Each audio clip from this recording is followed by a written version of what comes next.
The rain hadn't stopped for hours. Outside the hospital window, droplets carved trembling paths down the glass as Lena lay pale and exhausted, her newborn son asleep beside her. The scent of antiseptic clung to the air. She smiled faintly, tracing the baby's tiny fingers. Then the door opened.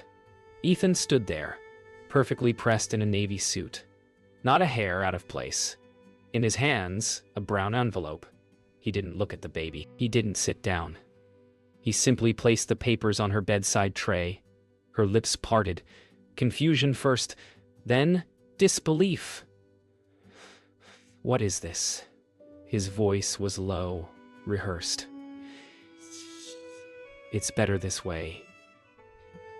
You'll be provided for." Time froze. The monitor beeped in rhythm with her breaking heart. Outside, thunder rolled, as if the sky itself recoiled. She whispered, "You're divorcing me? Today?" He hesitated, eyes flicking toward the window. Rain, reflection, escape. "I'm sorry, Lena." Her tears were silent. The child stirred, as if sensing the fracture that would shape his life. Days later, Lena sits alone in her small apartment, the baby asleep beside her. The silence hums with absence. Mrs. Chwai's voice cuts through the stillness over the phone, polished but cold. "A woman must know when she's no longer needed."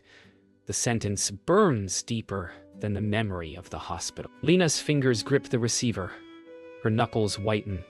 Outside, laundry flaps in the gray wind. She swallows hard, replying softly, "He's your son."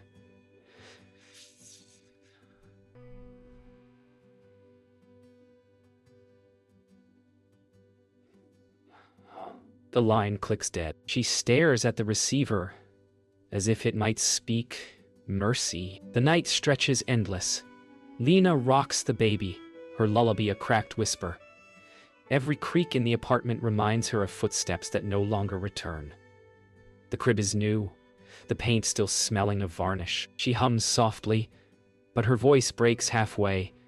"You'll never know how small my world became," she murmurs to the sleeping child.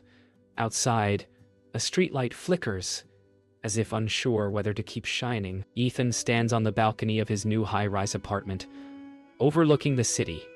Mira wraps a silk robe around herself, her smile practiced, her eyes restless. "You did what you had to," she says. But he doesn't respond. He stares at his phone, the unread message from Lena glowing faintly. He smiled today. For a moment, guilt flutters in his chest. Then he buries it under the hum of expensive silence. Lena cannot sleep. Every sound becomes memory. The rhythm of Ethan's footsteps, his laughter echoing through old walls. She reaches for the piano keys, untouched since her wedding. A single note trembles in the dark, fragile, and pure. She plays again. And again. By dawn, music fills the air.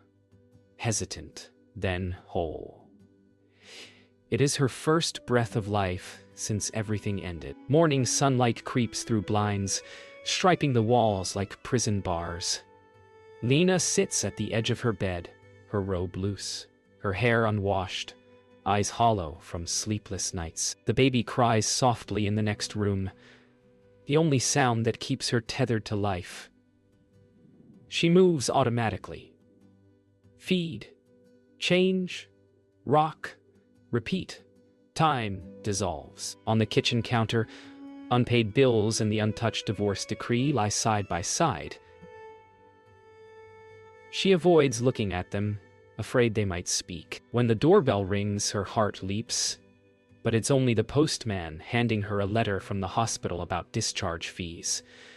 Her lips press tight. "Even healing has a price," she whispers, rocking Noah gently as sunlight fades into gray. In a sleek penthouse, Mira stares at herself in a mirror too large for one soul. Her smile, once effortless, now falters. A single pill bottle sits on the counter beside designer perfumes. Ethan steps in, freshly showered, his tie loose. You should rest, he says, voice gentle yet distracted. She studies him through the reflection, her own eyes glistening, his already elsewhere. You still think of her.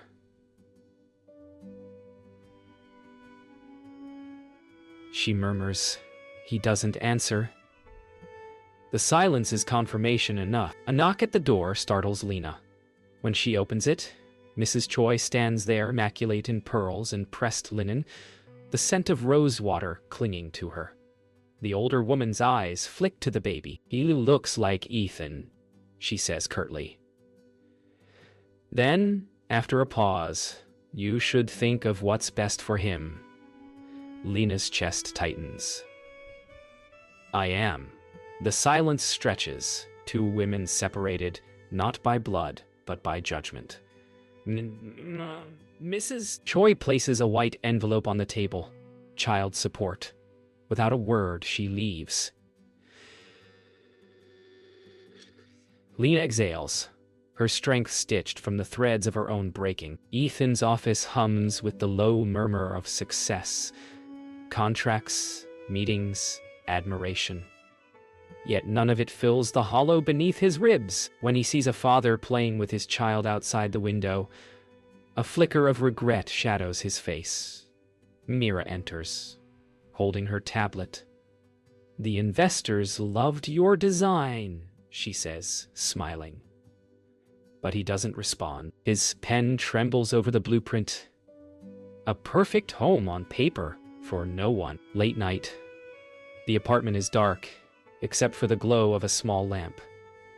As Lena tucks Noah into his crib, a folded note slips from his blanket. One she'd written weeks ago, but never sent. I wish you'd seen his first smile. She stares at the words until they blur. Then, instead of tearing it up, she places it beneath the crib. You won't remember this pain, she whispers to her son, but I will, until it becomes music. Outside, the first snow of the year begins to fall. Lena's apartment has grown smaller somehow, though nothing has changed. The walls remember everything. His voice, her sobs, the rhythm of lullabies. Tonight, she sits before the old piano, its keys slightly yellowed, its sound imperfect. Noah sleeps in the next room, his gentle breathing the only sign of peace in her fractured life. She hesitates before pressing a note. It trembles into the silence, uncertain, like her. Another follows, cautious, then brave. The melody that emerges is unfamiliar, aching yet alive. Tears streak her face, not from grief this time, but release. Music answers her where words failed. Outside, rain begins again, soft and rhythmic, echoing the tempo of her healing. For the first time, the darkness doesn't feel empty. It feels like soil, waiting for something to grow. In the elevator of Ethan's firm, whispers bloom like poison. Assistants lower their voices when Mira's name surfaces. She's been missing meetings again. Hospital visits, maybe. Ethan hears fragments as doors close between floors, each rumor a needle. When he reaches his office, Mira is already there, composed, radiant, but pale beneath the powder. People talk, she says with a tired smile.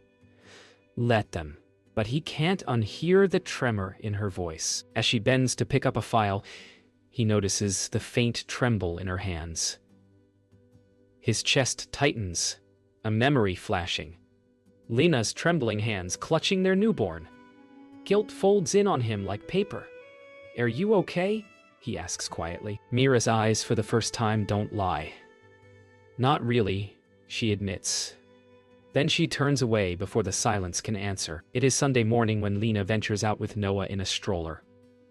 The park smells of rain-soaked leaves and earth. A street violinist plays near the fountain, an old man with weathered hands and closed eyes. The melody swells, aching, imperfectly beautiful. Lena stops, listening, her breath catching. She remembers concerts, applause, the rush of being alive before love became a wound. The baby laughs suddenly, as if recognizing joy for the first time. The sound startles her, then warms her. She drops a few coins into the violinist's open case. "You play like someone who's lost and found everything," she says softly. The old man smiles without opening his eyes. "Then maybe I play for you." The words linger, dissolving into the cool autumn air. Lena smiles back.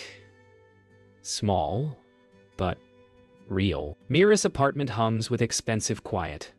She waits until Ethan leaves for a late meeting, then unlocks a small drawer beneath her vanity. Inside, bottles of medication labeled with terms no one should ever have to learn. Stage 2 renal failure. Her hand shakes as she reads the label again, though she already knows every word. She hears echoes of her doctor's voice. "You need treatment soon. Stress will make it worse." Tears threaten, but she laughs instead. A brittle, hollow sound. "Stress?" she mutters. "My whole life is stress." On the dresser, a framed photo of her, and Ethan smiles back. Two perfect strangers pretending to be whole. She picks up her phone, typing a message to him, then deletes it before sending. In her reflection, she no longer sees beauty, only the cost of it. Night again. Lena plays the piano softly, while Noah drifts to sleep in her lap. The melody she began days ago has changed, now deeper, layered with pain that no longer hurts. Every note feels like stitching something back together. A neighbor knocks lightly on the wall, not to complain, but to listen. The music carries beyond the thin walls, down the hall into the street, where strangers pause under flickering lamps. Her apartment, once her cage, has become her stage. She closes her eyes, the final chord lingering like breath. In that silence, she realizes something profound. She doesn't miss Ethan's love. She misses the version of herself that stopped believing she deserved more. For the first time in a year, she feels alive, not as someone's wife, but as herself. Outside, the moon glows full and unashamed. It happens on an ordinary morning. Lena pours milk into Noah's cup when her phone vibrates, an unfamiliar number. The voice on the other end is hesitant, polite. "Mrs. Park? This is Dr. Min from Seoul General. I'm calling about Ms. Mira Han. You're listed as her emergency contact." The world narrows to a ringing silence. Lena grips the counter. "There must be a mistake." "No," the doctor replies gently. She insisted. For a long moment, Lena can only hear the distant hum of the refrigerator, the faint patter of Noah's spoon. Then the doctor continues, "She's been admitted again. She said you deserve to know the truth." Lena's heart beats in her throat. The truth? Why her? Outside, sunlight glares through the blinds, slicing across her kitchen like interrogation light. Her fingers tremble as she hangs up. Somewhere in the city, the storm she thought had passed is gathering again. The hospital smells the same as before. Antiseptic and sorrow. Lena steps inside the private room, heart pounding. Mira lies there, thinner than memory, her skin almost translucent under the IV light. Her hair is tied neatly, but her beauty now feels fragile, almost human. When their eyes meet, neither speaks at first. Mira breaks the silence. "You look well." Lena's voice wavers. "Why am I your emergency contact?" Mira's lips tremble into a weak smile. "Because you were the only one who wouldn't celebrate if I died." Lena stares, torn between pity and the old anger. Mira's gaze flicks to the window. "He doesn't know," she whispers. "And he can't. Not yet." The machines beep steadily, marking time they no longer control. For the first time, Lena sees not the mistress, but a woman facing the same loneliness she once survived. After leaving the hospital, Lena wanders through the city without aim. She ends up near Ethan's firm, its glass tower reflecting the dying sun. Through the lobby window, she sees him shaking hands with a councilman, their smiles all teeth and ambition. Her stomach tightens. Later, she visits a former colleague, Minho, who now works for a government office. Over coffee, he leans forward, voice low. "You didn't hear it from me, but that new contract Ethan won, it's dirty money. He covered it through Mira's PR firm. Lina's hands curl around her cup. The pieces align. The late nights, the sudden wealth, the desperation in Mira's eyes. When she leaves, the air tastes of metal. She looks up at the city skyline and feels nothing but clarity. The man who threw her away built his empire on borrowed lies, and those lies are finally cracking. Night again. The hospital is quieter now. Even the machines seem to breathe slower. Mira wakes as Lina enters. A fragile smile flickers across her face. "You came back." "I needed to understand," Lina replies. Mira nods, eyes glistening.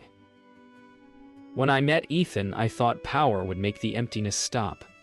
I helped him win contracts, hide losses. I lied for him. Until it all caught up with me." Her hand moves to the IV line. "The stress destroyed my kidneys.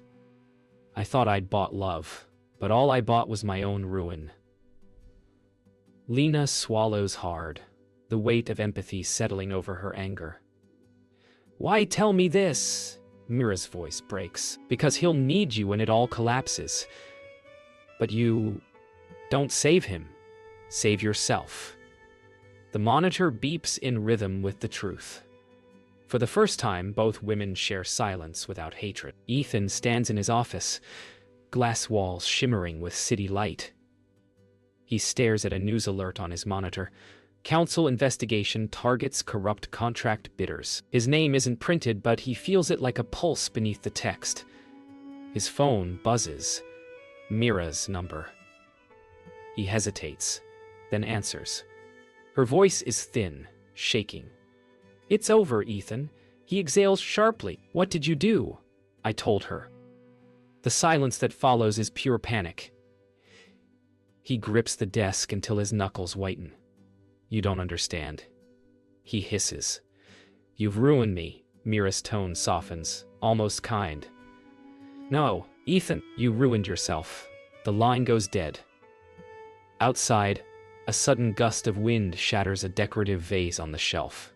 Shards scatter across the polished floor.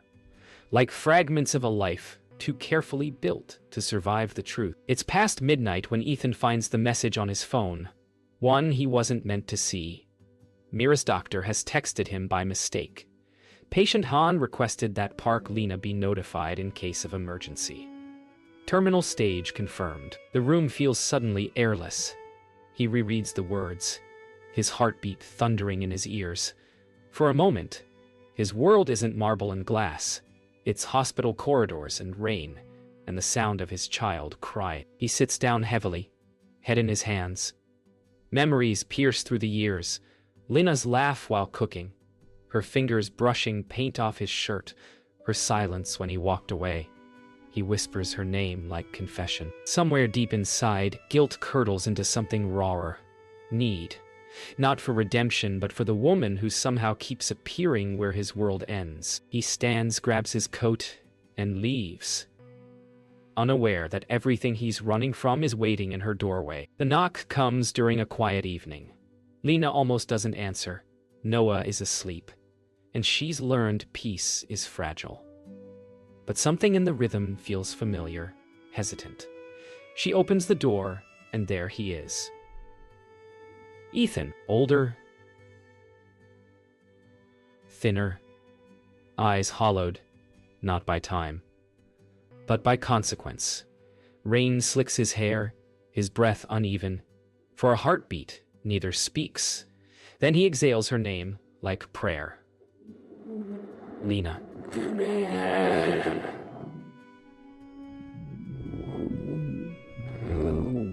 You shouldn't be here. I know, he whispers. But I had to see you. She studies him, the man she once loved, the stranger he became. You left me in a hospital bed, she says softly. What could possibly matter now? He swallows hard, shame tightening his throat. Everything I know about Mira. I know about the contracts. I know what I've done. The air between them hums like a storm ready to break. They sit at the kitchen table, two ghosts sharing the same air. Noah's soft breathing drifts from the next room. Ethan runs his hands over his face. I thought I could fix it all by walking away. I told myself I was saving you from my failures. Lena's voice is calm but edged. You weren't saving me, Ethan. You were saving yourself from guilt. He looks up, eyes wet. Mira's dying. She told me everything. The deals, the lies. It's all falling apart. She folds her arms, not in defiance, but protection. Then let it. He leans forward, desperate. You don't understand. I can't lose everything. Her gaze softens, pity more painful than anger. You already did. You lost the only thing that mattered before the world noticed. The silence that follows feels like absolution and punishment, both earned. Outside, thunder murmurs. The same rain from the day their lives broke, returning to listen. Morning creeps gray and hesitant. Ethan hasn't left. He sits on the floor beside the couch, head bowed, exhaustion pooling around him. Lena watches from across the room, uncertain whether to feel pity or relief. Her phone buzzes. A news alert. Ethan Park under investigation for bribery and falsified tenders. He reads it over her shoulder, face draining of color. It's done, she says quietly. He nods slowly. Maybe it's what I deserve. He looks at her then, eyes glimmering with something small and broken. I thought success would prove I was worth loving. Lena exhales, weary yet steady. You were worth loving, Ethan. You just didn't know how to be loved. Tears fall, silent and unceremonious. No forgiveness, no reunion. Just truth, sharp and cleansing. For a long moment, they sit together in the wreckage of everything that once seemed indestructible. By afternoon, the rain returns. Heavy, unrelenting. Ethan steps out into it, following Lena as she carries the trash to the curb. He stops mid-street, water soaking his clothes, thunder splitting the sky above. Lena, he calls, voice breaking. She turns, startled. He's on his knees. Rain streaks down his face, mixing with tears. I don't want forgiveness, he says, shaking. I just want you to know. You were the only real thing I ever had. She stands frozen, the world blurring into gray motion. Then she steps closer, the umbrella trembling in her grip. Get up, Ethan. The ground won't save you. He looks up, hope flickering like lightning. Brief, blinding, gone. She turns, walking back toward the building, rain cascading off her umbrella. Behind her he stays kneeling, head bowed as if the storm itself is washing him clean. In her apartment, Noah laughs. A sound bright enough to break the thunder. The storm breaks, leaving the city slick with yesterday's sins. Headlines pulse across every screen. Architect Ethan Park under criminal probe. In cafes, in trains, in the hush before offices open, people whisper his name like weather. In her apartment, Lena brews tea. She reads the article once, twice, then folds her phone face down. The world's collapse no longer feels like hers. Noah toddles across the floor, clutching a toy car. He giggles. She smiles. Across town, Ethan sits in his car outside the courthouse. Reporters swarm like crows. He doesn't step out yet, just watches his reflection tremble in the rain-spattered windshield.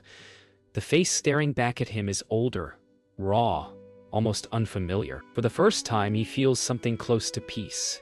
The end of pretending. Flashbulbs explode. Ethan blinks against them, walking through a corridor of cameras. Mr. Park, did you falsify records? Did your mistress fund the bribes? Voices overlap, greedy for confession. He doesn't answer. His lawyer murmurs something about dignity, but the word feels foreign. Inside the courthouse, marble floors echo with footsteps that sound too loud, too human. In another corner of the city, Mira watches the live feed from her hospital bed. Her fingers hover above the screen, trembling. "You're still standing," she whispers, both curse and benediction. A nurse touches her shoulder, and she closes her eyes, offering a silent prayer, not for him, but for the woman who will survive them both. 3 nights later, Lena finds a courier envelope at her door. Inside, a handwritten letter and a small velvet box. "Lena," it begins, "I once believed stealing another woman's love would fill me. Instead, it hollowed me. When he kneels again, let him kneel before truth. Not you. I'm sorry." The box holds a silver charm bracelet, tiny piano pendant glinting beneath soft tissue paper. Tears come without bitterness. She sets the bracelet on her dresser beside a framed photo of Noah, whispering, "May you rest." At that exact hour, across the city, Mira slips away quietly, machines humming like distant applause fading to silence. The hearings are televised. Ethan stands before the panel, voice steady but stripped of pretense. "Yes," he admits, "I authorized the falsified bids."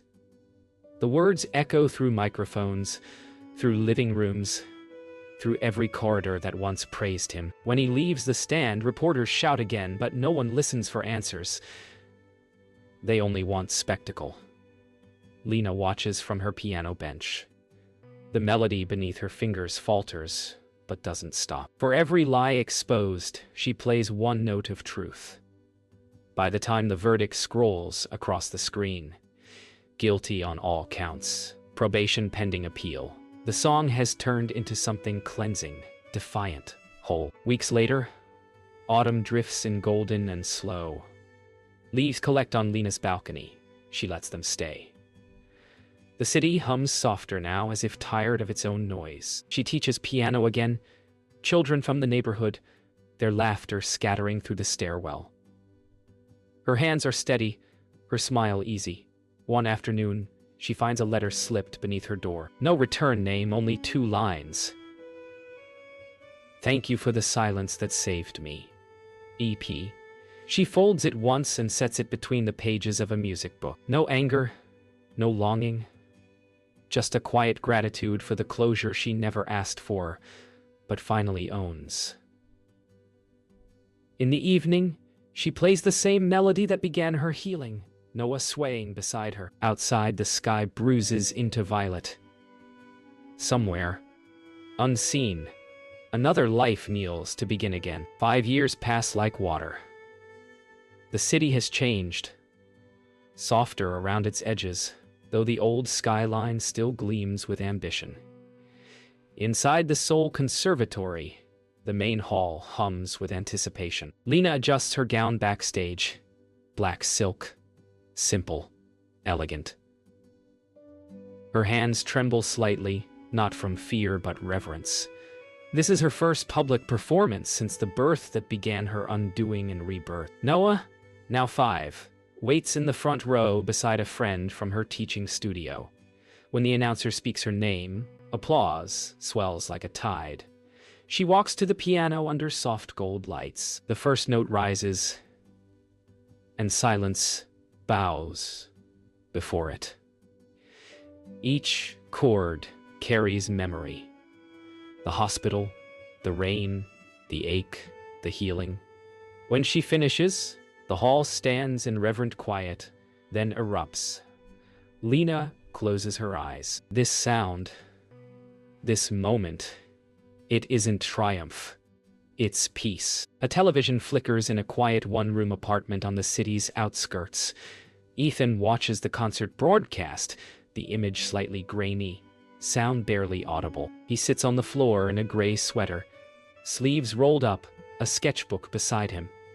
His hands, once trembling with greed, now draw blueprints for community housing.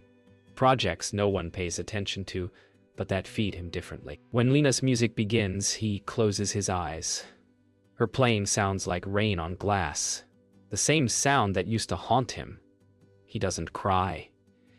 He just listens, shoulders easing, chest rising and something close to calm. When the applause ends, he switches off the TV and looks out at the night sky. "You made it," he whispers. Then, quieter. Thank you for surviving me. After the concert, Lena tucks Noah into bed. He asks, Mom, were you scared on stage? She smiles a little. But being scared means it matters. When he falls asleep, she sits by the window with her journal. She writes slowly, deliberately, Dear future me. Thank you for learning that love isn't what binds you, but what sets you free. She pauses, then adds one more line. Forgive him. Not for what he did, but for what you carried too long. The moonlight spills across the page, pale and forgiving. She closes the notebook, exhales deeply, and for the first time she feels the full weight of the past lift without needing an apology to make it lighter. Months later, the local school holds its music recital. Children chatter backstage, instruments squealing in chaos.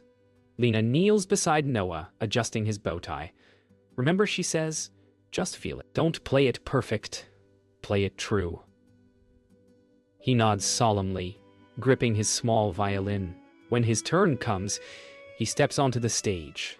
The notes wobble, then steady. The melody is the one she wrote years ago on a sleepless night, born of heartbreak and hope. As he plays, parents in the audience smile, some wiping away tears without knowing why. Lena watches, her own eyes bright. The song that once saved her now lives in her child's hands, lighter, freer, whole. When the final note fades, Noah beams at her, and she claps, whispering, You played it true. After the recital, dusk settles violet and tender. Lena and Noah walk home hand in hand through quiet streets lined with ginkgo trees. The air smells of autumn rain. Fallen leaves cling to their shoes. Noah skips ahead, laughing, the sound echoing between buildings. Lena lingers for a moment, looking up at the darkening sky. In the reflection of a puddle, city lights shimmer like distant constellations. For the first time in years, she doesn't think of what was lost, only what was found. She catches up to her son, slipping her hand into his again. Ready to go home? He nods. As they cross the street, the camera drifts upward. Rooftop skyline, the faint hum of music carried on evening wind. Somewhere in the distance, a piano begins to play. Soft, slow, and certain. Not an ending. Just the sound of life continuing.